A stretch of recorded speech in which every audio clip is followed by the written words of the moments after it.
यशोमती मैया के नंदलाल। मैं भला असत्य क्यों बोलूंगा? अभी अभी यही थे श्रीहरि। हाँ,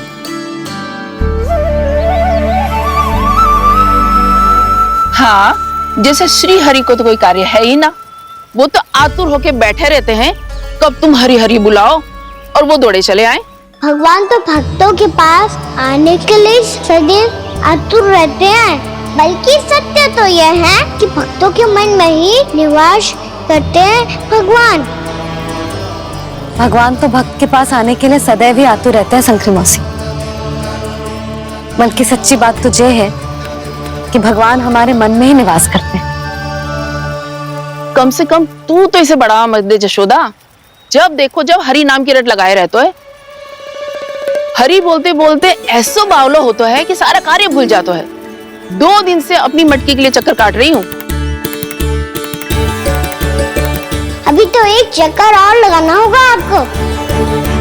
आपकी मटकी तैयार हो गई है, अभी लाता हूँ।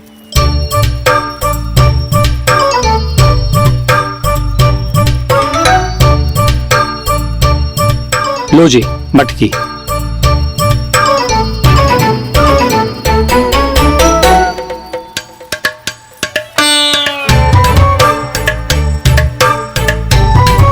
इस कच्चे मटके का क्या करूं मैं?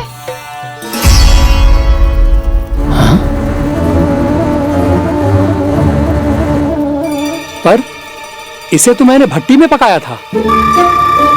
अब तू ही देख ले कितना ध्यान रहता है इस कार्य पे। और कह तो है कि श्री हरि आते हैं इससे मिलने। हाँ आते हैं और आगे भी आएंगे हमारे श्रीहरि हमसे मिलने।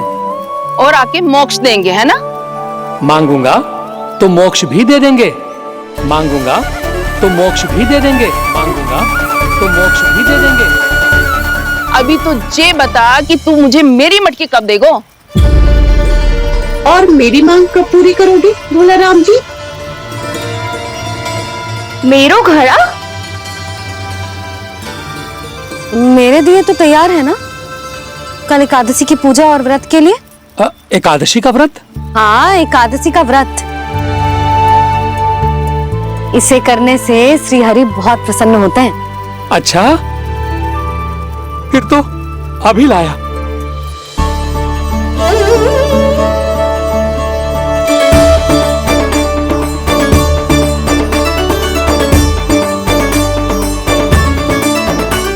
लो जी आपके दिए।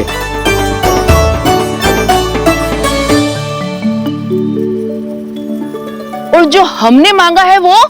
बाकी सब शेष द्वादशी के दिन मिलेगा, क्योंकि कल मैं भी एकादशी का व्रत रखूंगा, क्योंकि कल मैं भी एकादशी का व्रत रखूंगा, क्योंकि कल मैं भी एकादशी का व्रत रखूंगा।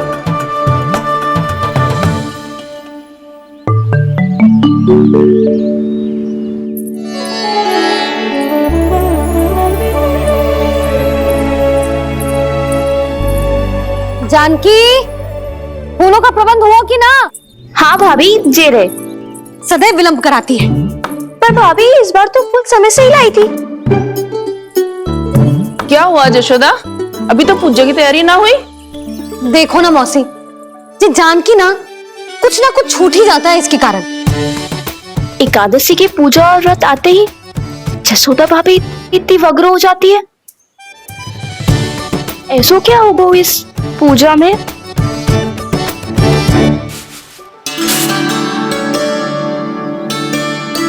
ये थाली में रोली चंदन रखने से, दिया जलाने से के होगो?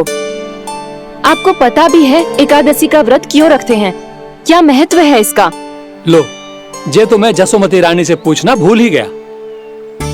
पर हाँ भगवान, मेरे लिए इतना ही पर्याप्त है कि इस व्रत को रखने से मेरे श्रीहरि हमसे प्रसन्न हो जाएंगे।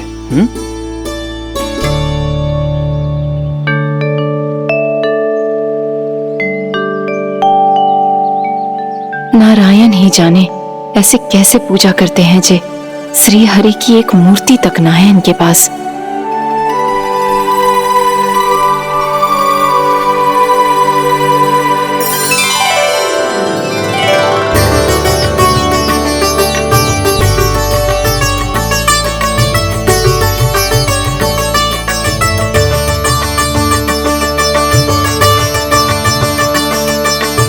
प्रभु, न तो मेरे पास मूर्ति है और ना तो इस व्रत के विधि विधान के बारे में मुझे जानकारी है और ना ही मुझे इसके महत्व के बारे में जानकारी है, पर फिर भी मैं करना चाहता हूं।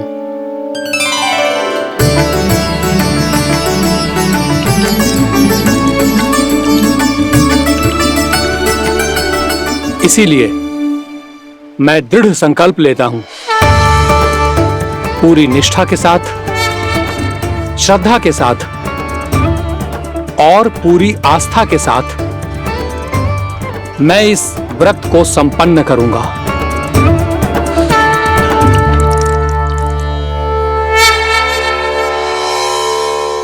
हम संकल्प लेते हैं कि एकादशी के व्रत को पूरी निष्ठा के साथ संपन्न करेंगे।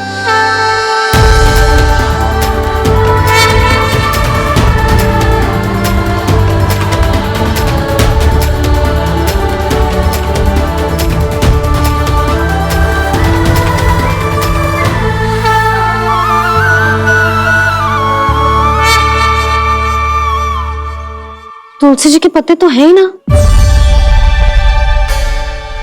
श्री नारायण को तुलसी जी के पत्ते के बिना भोग ना चढ़तो है। जानकी, तुलसी के पत्ते कहाँ हैं? भाभी, मैं तो कब से यही पूछना चाह रही थी कि तुलसी के पत्ते लाऊं क्या, पर आप तो व्यस्त थी ना। तुझे कितनी बार समझाओ है ना, यदि तेरे कछु करने से किसी और की कोई हानि ना हो रही हो या किसी के अच्छे कार्य में सहायता हो रही हो तो मुझसे आज्ञा लेने की आवश्यकता ना है। समझ गई भाभी, आगे से जाना उनको। ले अभी लेकर आती हूँ।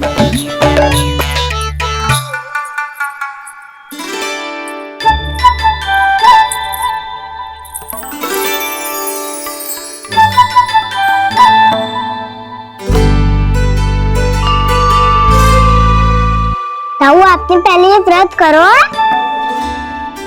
आपको इसका महत्व पता है? भाभी चलो।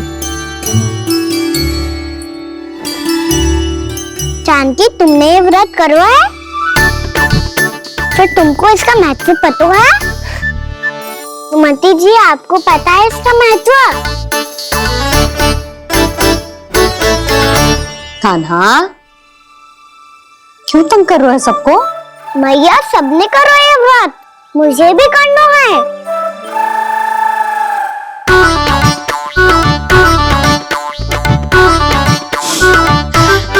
ये व्रत केवल बड़ों के लिए होती है लल्ला। जब आप ये व्रत कर सकती हो, बाबा कर सकते हैं, ये सारी गोपियां कर सकते हैं, वो भी कर सकते हैं, तो मैं क्यों ना कर सकता? क्योंकि तू कल तक भूखा ना रह पाएगा लल्ला। जब भक्त रह सकते हैं, फिर मैं क्यों नहीं रह सकता? मेरा अर्थ है कि नारायण के भक्त मैया। मैया, मान जाओ ना, मुझे करने दो ना ये व्रत। अपनी लल्ला पे आप विश्वास ना है आपको? विश्वास है। अच्छा ठीक है, तू भी कर ले।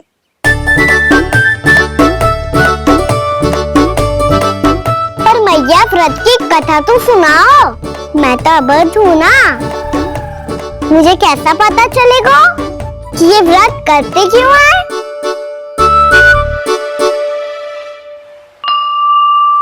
प्रभु, मुझ अबोध को कैसे पता चलेगा कि इस व्रत का क्या विधि विधान होता है और क्यों रखा जाता है और इसका महत्व क्या होता है? मुझे तो आप ही बता सकते हैं प्रभु। जब व्रत कर रहे हैं तब उसका महत्व भी पता होना चाहिए ना। बताओ ना मैया, क्यों रखते एकादशी का व्रत? इसके लिए तो तुझे एकादशी की कथा सुननी होगी। सुनेगो ना?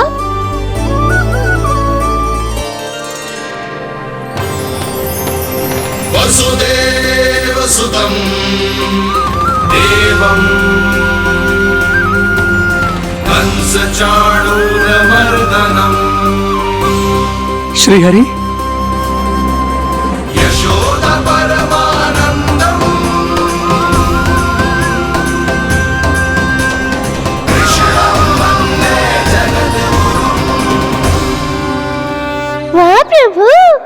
अपने भक्तों को एकादशी व्रत का महत्व समझाने का अच्छा उपाय खोज निकाला है आपने।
अब सब जन एकादशी के व्रत की कथा ध्यान से सुनना, तभी जे व्रत पूरा माना जाएगा।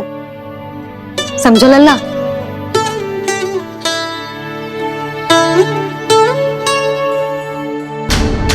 श्री कृष्ण गोविंद हरे मुरारी, श्री कृष्ण गोविंद हरे मुरारी, हे नाथ नारायण वासुदेव, हे नाथ नारायण वासुदेव,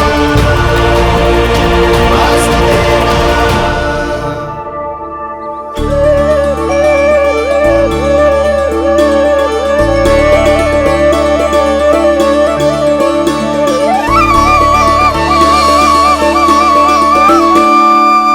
सतयुग में चंद्रावती नाम के नगर में मूरा नाम का एक असुर राज्य करता था।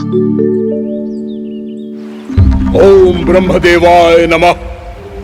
ओम ब्रह्मदेवाय नमः। ओम ब्रह्मदेवाय नमः। ओम ब्रह्मदेवाय नमः।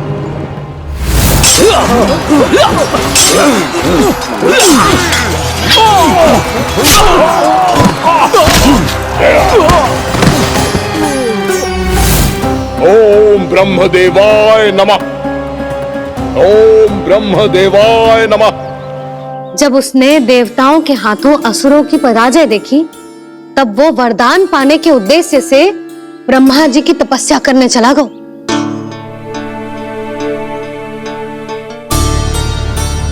शीघ्र ही मूरा की तपस्या सफल हो गई और ब्रह्मदेव जी उससे प्रसन्न हो गए। ओम ब्रह्मदेवाय नमः। ओम ब्रह्मदेवाय नमः। ओम ब्रह्मदेवाय नमः। ओम ब्रह्मदेवाय नमः। ओम ब्रह्मदेवाय नमः। ओम ब्रह्मदेवाय नमः। ओम ब्रह्मदेवाय नमः। ओम ब्रह्मदेवाय नमः। ओम ब्रह्मदेवाय नमः। मूरा, प्रणाम ब्रह्मदेव। तुम्हारी तपस्या सफल हुई। बोलो, तुम्हें क्या वर चाहिए? सृष्टि के रचयिता ब्रह्मदेव, कृपया मुझे ऐसा वरदान दीजिए जिसकी सहायता से मैं त्रिलोकी विजयी बन जाऊं और कोई देवता मुझे पराजित ना कर सके। यहां तक कि देवताओं के रक्षक, सृष्टि के संचालक भगवान श्री विष्णु के लिए भी मैं अपराजय रहूं। तथास्तु, तथास्तु, तथास्तु। प्रणाम ब्रह्मदेव।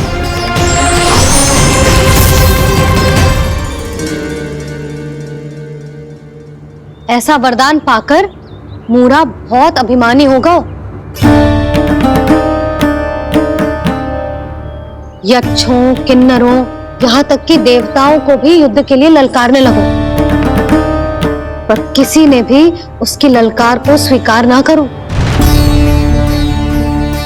क्योंकि सभी उसकी शक्ति से बहुत भयभीत थे और उसके सामने युद्ध किए बिना ही अपनी पराजय स्वीकार करने लगे और फिर दंभ में आके उसने स्वर्ग लोक पर भी आक्रमण कर दिया और देवराज इंद्र तक को चुनौती दे डाली।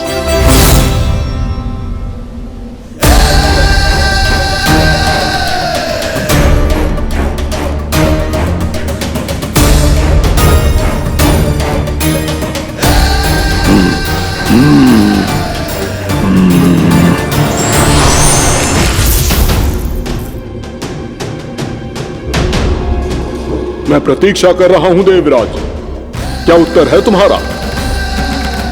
मुझसे युद्ध करोगे या फिर बिना लड़े ही पराजय स्वीकार कर मेरे अधीन हो जाओगे और सौंप दोगे मुझे अपना ये स्वर्गलोक? सारी शक्ति तुम्हारे मुख में है या कुछ बाहुबल भी है तुम्हारे पास? मैं तुम्हारी चुनौती स्वीकार करता हूं मूरा, मैं तुम्हारी चुनौती स्वीकार करता हूं मूरा।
धैर्य देवगण, असुर राज मुरा को ब्रह्मदेव का आशीर्वाद प्राप्त है। आप में से कोई भी इन्हें पराजित नहीं कर पाएगा।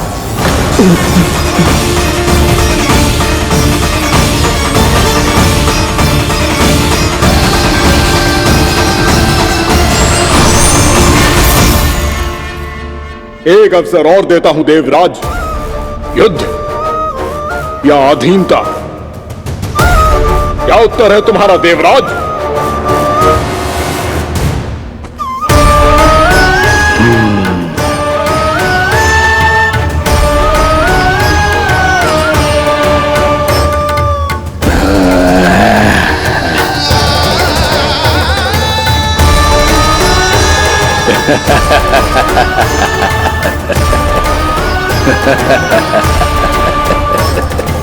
इंद्र और सभी देवताओं ने मूरा के आतंक में आके उससे भयभीत होके अपना सिंहासन छोड़ दियो। अब मूरा स्वर्ग का अधिपति बन गयो और शीघ्र ही उसने अन्य सभी असुरों को स्वर्ग में निवास करने के लिए आमंत्रित कर दियो। और इस प्रकार से वो धीरे धीरे तीनों लोकों का सम्राट बन गयो। उसे किसी ने रोका नहीं मैया? ना लल्ला, इतना साहस किसी में था ही ना। और फिर जे निश्चित करने के लिए कि भविष्य में किसी और असुर की मृत्यु ना हो, वो यमराज पे भी विजय प्राप्त करने के लिए यमलोक की ओर प्रस्थान कर दियो। वो तो अपने आप को और सभी असुरों को अमर बनाना चाहता था। पर देवता और यमराज भी उसकी जो योजना समझ गए थे, इसीलिए उसके आने से पहले ही सारे देवताओं ने श्री नारायण से सहायता के लिए गुहार लगाई। अब केवल आप ही कुछ कर सकते हैं प्रभु। अभी तो मूरा केवल त्रिलोक का स्वामी है, और यदि उसने यमलोक भी जीत लिया तो वो जीवन को ही नियंत्रित नहीं करेगा प्रभु, वो मृत्यु का भी स्वामी हो जाएगा।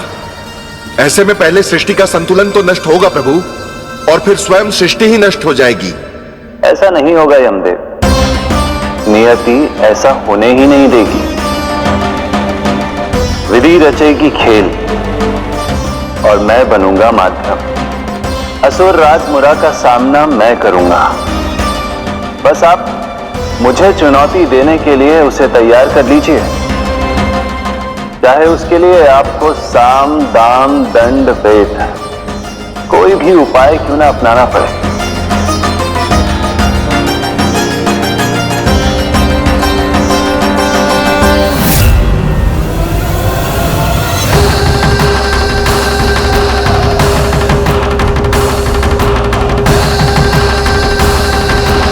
आप तो मेरी प्रतीक्षा में पहले से ही खड़े हैं यमदेव।